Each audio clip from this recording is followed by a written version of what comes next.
Hello. Hello, Lily. How are you? Tired. You've been busy. Oh, my Lord. We're here in Consensus, Toronto. There's like tons of meetings, 10, 15,000 people here. We got Eric Trump here. We got all the OGs in the crypto space. Ran into Anthony Diorio, ran into Arthur Brightman. It's been a lot of fun. Did a keynote, did a panel, got the Trump panel tomorrow, and a lot of midnight news. You know, the midnight Oh, booth yeah. looked pretty sexy. It did. Yeah. Yeah. A lot is going on. Did you hold the shield? I did. Oh, no, I actually didn't know. I held it last time. You got to hold the shield. Yeah, Come I on. have to hold the shield. Yeah. Always shield it. Yeah. Wolf mode with the shield. I should really get into that. But no, a lot is going on. Mm-hmm. Exciting stuff. Mm-hmm. Midnight, Cardano Bitcoin integration, Sundial, Bitcoin OS, and Handle made the first bridgeless transaction between Cardano and Bitcoin, which is really exciting.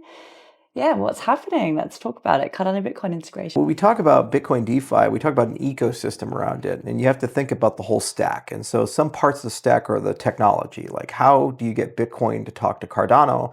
What assumptions do you make about that conversation in terms of finality and transaction fees and user experience?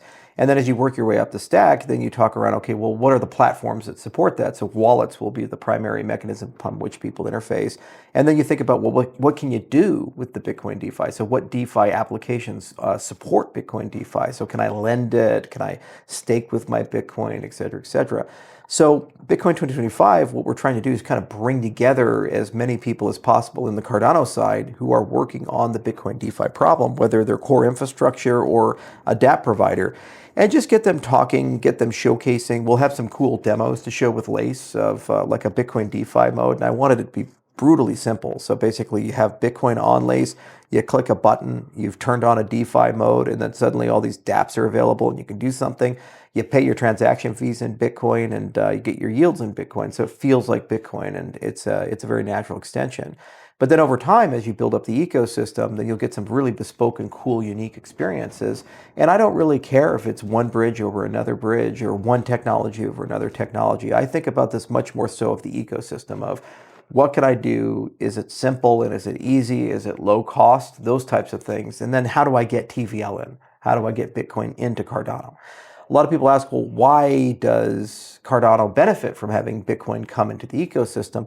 It's much like tourism. You know, when you go to Bermuda or Barbados or someplace and you use your credit card, you pay in pounds or dollars or whatever your origin currency is, but under the hood, you're actually paying in local currency. Yeah. And so it's very much the same with Cardano. When you commit transactions with Babel fees on Cardano, you're paying yourself with Bitcoin, but under the hood, it's creating ADA demand.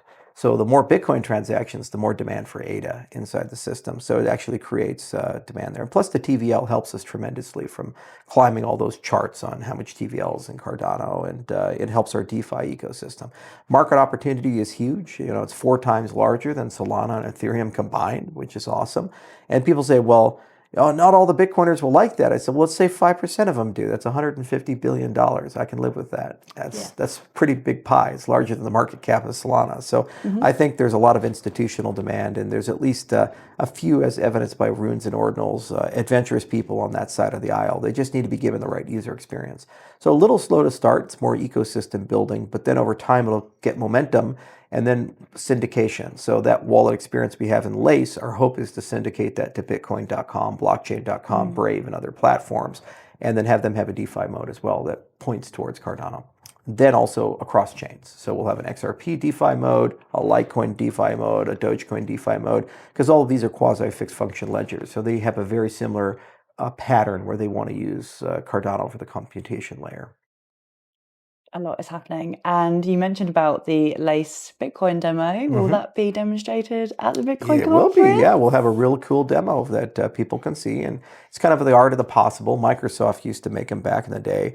And really, when people see it, they'll get it. They'll say like, okay, now we have the target. And then once we have that target, it's very easy for me to onboard a lot of people and say, hey, come on, Cardano dApps, let's upgrade into this. And wallet providers, I have a demo I can show them. So it makes it very easy for me to convince them to upgrade and put that switch on, because I want it really to be that simple, like literally a DeFi mode switch. So you have your Bitcoin, you click a toggle, you say yes, and boom, you're DeFi mode, and you're ready to go.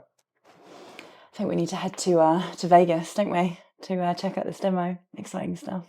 I am looking forward to seeing how it pans out. Mm-hmm. And obviously a lot is on the go with Midnight as well. Mm-hmm. So Cardano Midnight, they walk into a bar. What happens next? Oh, it's the best relationship of all time. Midnight has done, I think, three things for Cardano that are indispensable in this current environment. First off, I term it Operation Broken Windows.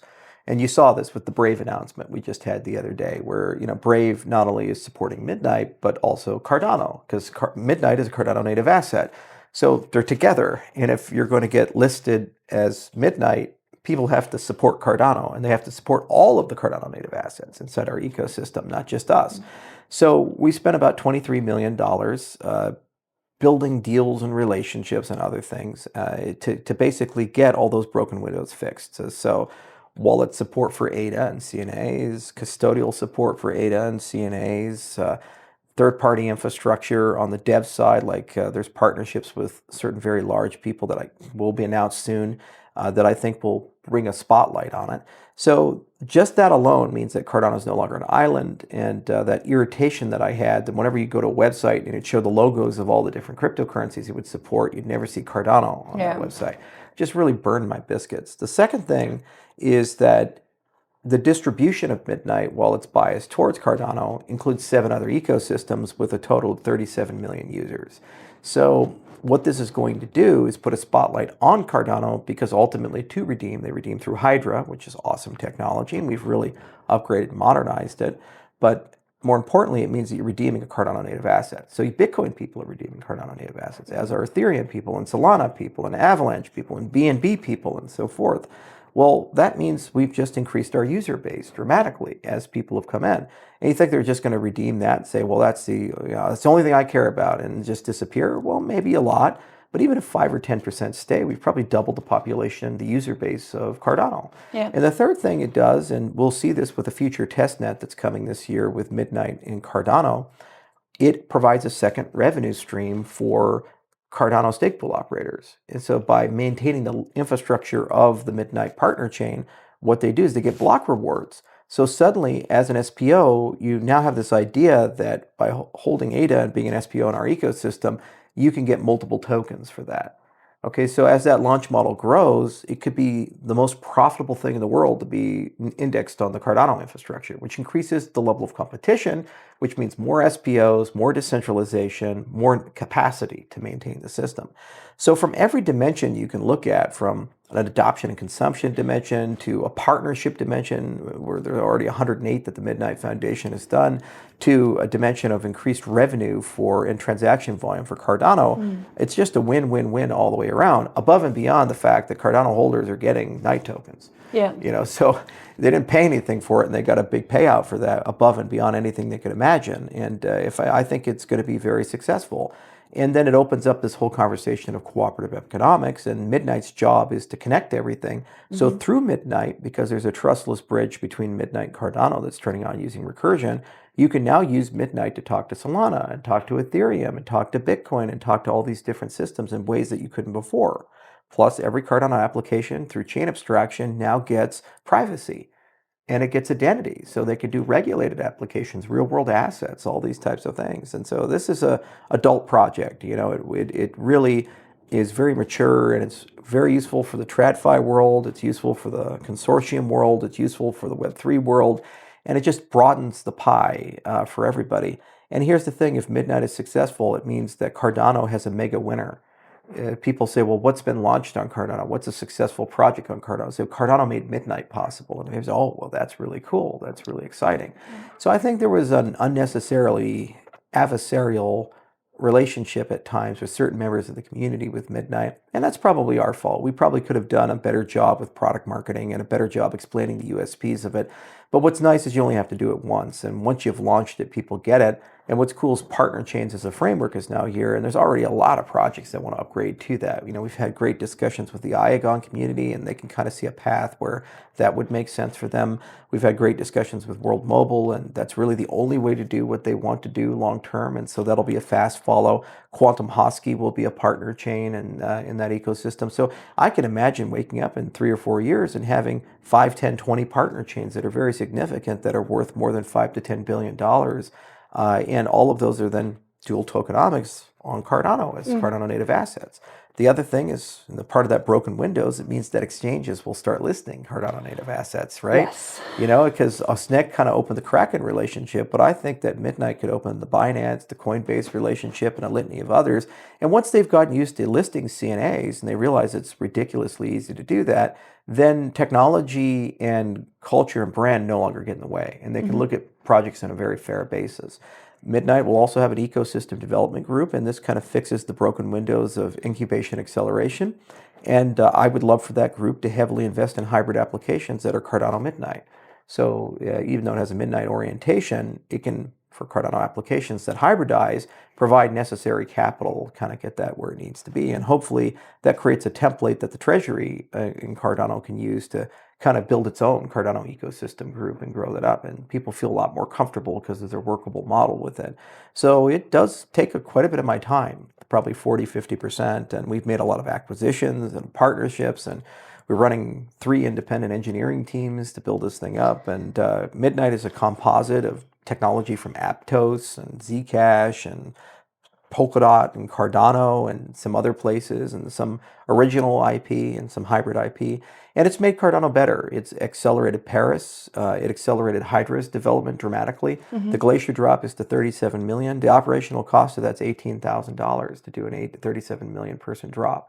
And we had to productize Hydra to be able to do that. Well, that's open source software. So once it's done, it's a permanent mechanism. So now you can do a drop on Cardano of a scale of 8 figures to 9 figures.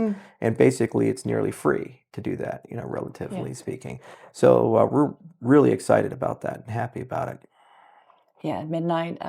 It solves many problems, and it brings so many benefits to Cardano. Obviously privacy, cross-chain integration, adoption, and it will kill that cult-like mentality. And you made a really good point yesterday in your keynote. It's about bringing everyone in crypto together, and it will make Binance list Cardano native assets, and it will solve those problems. And I'm really excited for Midnight and the Midnight Foundation. It's happening, and it's we're a new coming foundation together. We can work with. Exactly. That will have money and people, and they're very friendly and not adversarial, and they actually feel like it's their job to grow the ecosystem and invest in the ecosystem and deploy capital.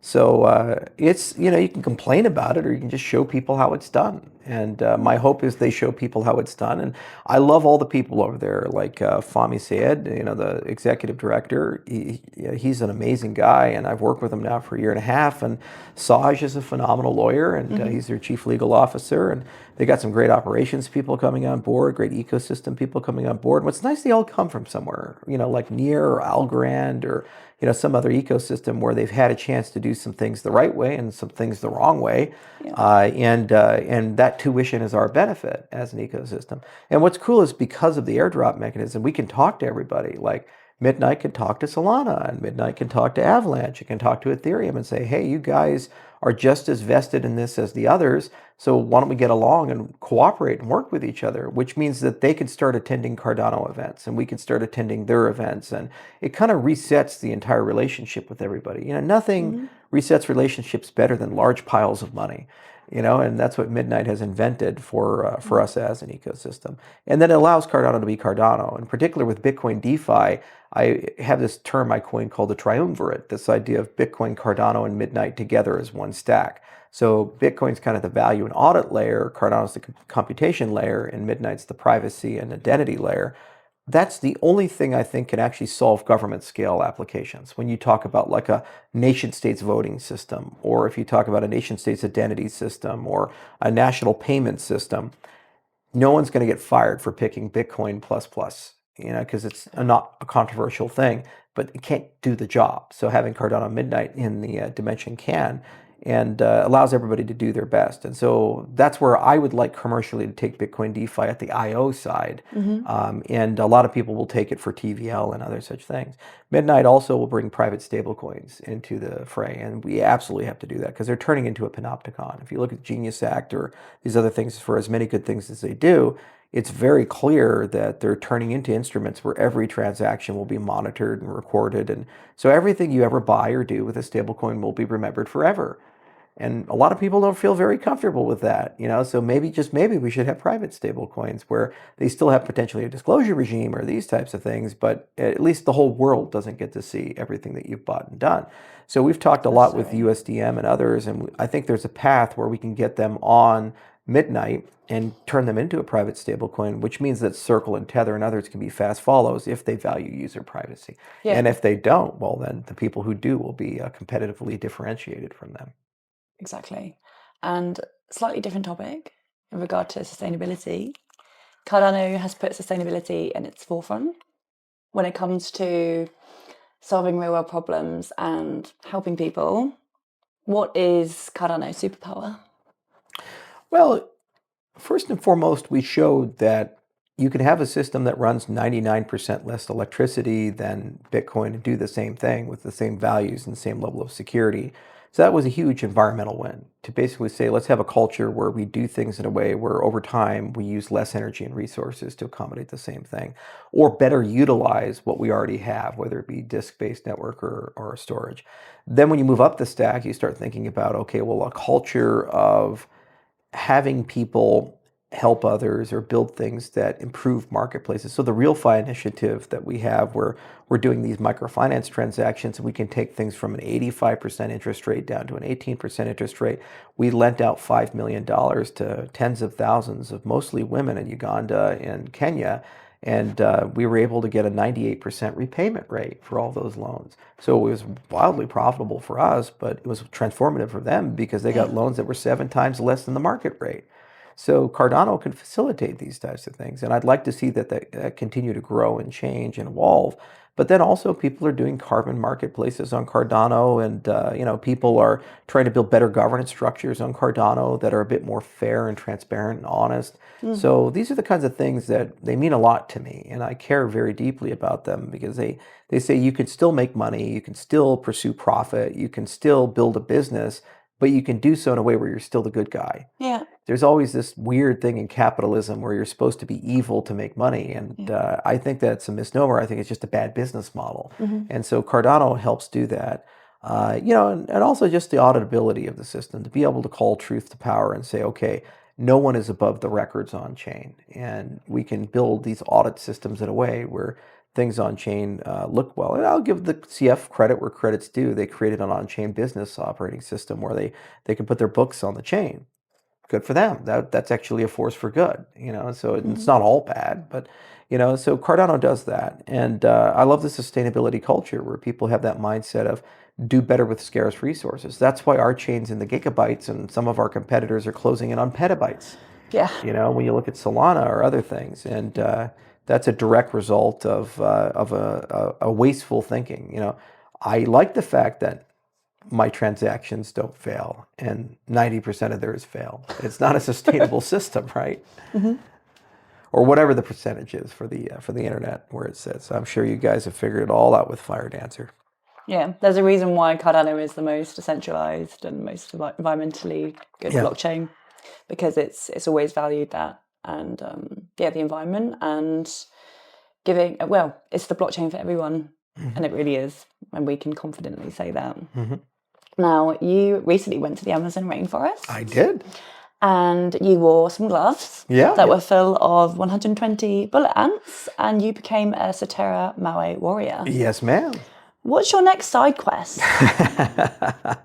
I'm probably going to go down to Antarctica. I want to do a scientific expedition down there. There's these pyramids in Antarctica, and the internet is kind of mixed in. Some people believe they're man-made, and some people believe they're just natural formations.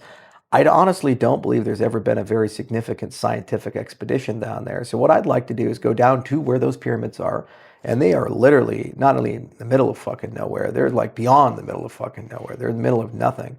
So go out to those pyramids and actually take geological samples and shoot some radar and other things, and kind of use the same things they scanned the pyramids with, and see if those were man-made or see if they're natural formations. And if they are man-made, what's in them? And if they're natural formations, how were they made, and these things, and bring a film crew along and showcase the whole thing. And for that to work, it'll probably be 2 to 3 weeks of scientific work. So we'd actually have to build a base camp in the middle of nowhere and survive in Antarctica and these types of things. So it's not a trivial endeavor. It'd be fun to bring some real people people along and document the whole thing. So we always look for these adventures where they're like one part super cool because you get to go to Antarctica and get a penguin and try not to get eaten by orcas and freeze to death. But then on the other part, you get to do something cool and unique. Like that's like what we did in Papua New Guinea, where we went and saw these meteorite fragments, and we got to see if they're alien or not, and pull them off the sea floor, saved some baby sea turtles along the way, and it was a lot of fun, and wrote a paper about it, and the Netflix came with us, and at some point that documentary will come out, and everybody will be able to watch exciting. Yeah, they filmed it like 2 years ago, and they still haven't released it. The guy they hired is like 7 years it takes him to make a documentary. He's almost like what's his name? Werner Herzog, or it's just like, yes, the Charles went down to the ocean. So it'll be great. It's great. The power of the seafloor. Can I come to Antarctica? We'll bring the Cardano girls. It depends on the schedule. Okay. Well, we'll bring the party to Antarctica. Maybe see some penguins. Charles, thank you. Thank you for everything that you're doing. I'm excited about midnight. And I believe that Lena and I are going to be joining you in Vegas for Bitcoin conference. So. It's going to be a lot of fun. Yes, I'm excited to see the Lace Bitcoin demo. And I know you've got a couple of surprises up your sleeve. So strap in. Yeah, it'll be May 27th. Thank you. Thank you. This is a lot of fun.